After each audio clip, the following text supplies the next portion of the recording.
Come with me just for a moment. Let us leave the ground behind. Imagine a sensation of weightlessness, a gentle and silent lift into the vast open sky. We are rising slowly, effortlessly, like a feather caught in a soft upward current. The world below begins to shrink, but it does not lose its detail.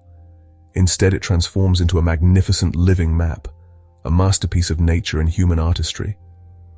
We are ascending above the beautiful city of Lugano, in the heart of Switzerland's Italian-speaking Ticino region. The air up here is crisp and clean, carrying with it the faintest scent of pine from the forested slopes and the fresh, cool fragrance of a vast body of water. There is no rush, no sudden movement. We are simply drifting, observers in a silent, slow-motion ballet. From this privileged vantage point, the world unfolds with a serene clarity. The sounds of the city, the distant hum of traffic, the gentle chime of a church bell, become muted, softened by the distance. They blend into a single peaceful drone, a quiet lullaby for the landscape stretched out beneath us. Our gentle drift now turns us towards the two most prominent guardians of Lugano. To the west stands Monte San Salvatore, its distinctive conical shape often compared to the Sugarloaf Mountain of Rio de Janeiro. From our aerial perspective, we can appreciate its full imposing form. Its slopes are a dense carpet of green, a mosaic of different shades from the dark, shadowy tones of the deep woods to the lighter, sun-kissed hues of the upper meadows. A slender, thread-like path, the funicular railway, snakes its way up the steep incline, a testament to human ingenuity in navigating this majestic terrain. We can almost imagine the tiny red carriages making their slow, steady climb. On the opposite side of the bay, to the east, we see its counterpart, Monte Bray. This mountain presents a different character. It is broader, its slopes more gradual, basking in the morning sun. It is known as the sunniest mountain in Switzerland.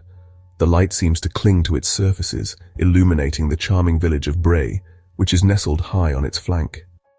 The village appears as a cluster of rustic stone houses with terracotta roofs, seemingly untouched by the passage of time. Now, we turn our gaze downward to the magnificent centerpiece of this entire panorama, the lake itself. Lake Lugano is not a simple, round body of water. From our vantage point in the sky, we can see its true, complex form. It is a winding serpentine creature, its arms reaching out to embrace the land, creating hidden bays, secluded coves, and dramatic fjords. Its color is a deep, mesmerizing azure, a shade of blue so rich and vibrant it seems almost unreal. The surface of the lake is a mirror, reflecting the sky, the clouds, and the majestic forms of the mountains. On this calm day, it is almost perfectly still, disturbed only by the gentle V-shaped wakes of the white passenger ferries. Let us now drift closer, focusing our attention on the city itself. From above, Lugano is a beautiful mosaic of color and texture. The core of the city, the old town, is a dense cluster of buildings with warm, earthy tones. We see a sea of terracotta roofs, their faded orange and red hues glowing warmly in the sunlight. They are packed tightly together, separated by a labyrinth of narrow, winding streets and alleys. In the center of this historic core, we can distinguish the prominent form of the Cattedrale di San Lorenzo. Its elegant Renaissance facade and tall, slender bell tower stand as a key landmark, a point of reference in the urban fabric. From our high vantage point, one of the most striking features of Lugano is the abundance of green spaces woven directly into the urban fabric. The most prominent of these is the Parco Chiani, which unfurls along the eastern shore of the bay like a lush green carpet. We can see its vast, open lawns, dotted with the dark, sculptural forms of ancient trees. The pathways meander gracefully through the park, creating elegant curves that draw the eye towards the lake.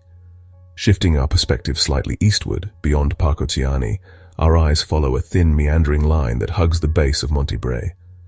This is the famous Olive Grove Trail, or Sentiero di Gandria. From the sky, it looks like a delicate ribbon laid carefully along the water's edge.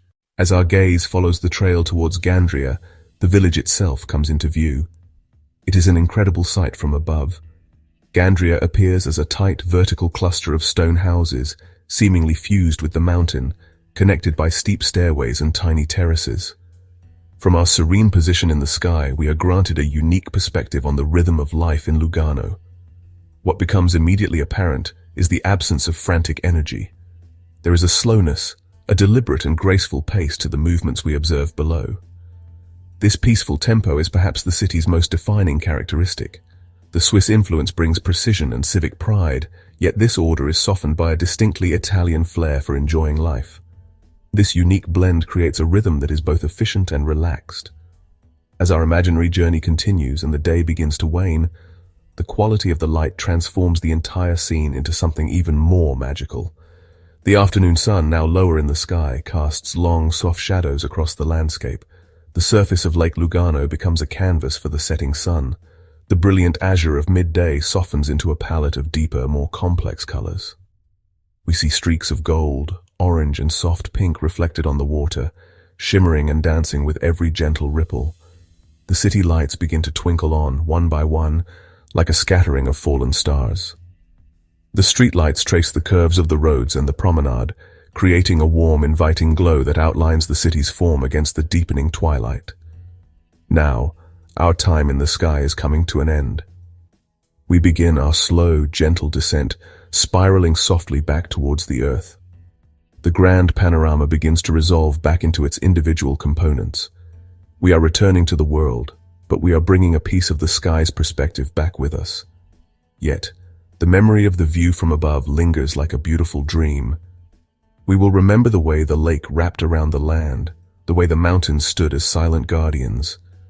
Our 10 minutes of pure Lugano bliss have concluded, but the feeling they inspired remains. Lugano, seen from the sky, is not just a place on a map. It is a feeling, a state of mind, a gentle reminder to look up, breathe deeply, and allow a little bit of that soaring, peaceful bliss into our own lives.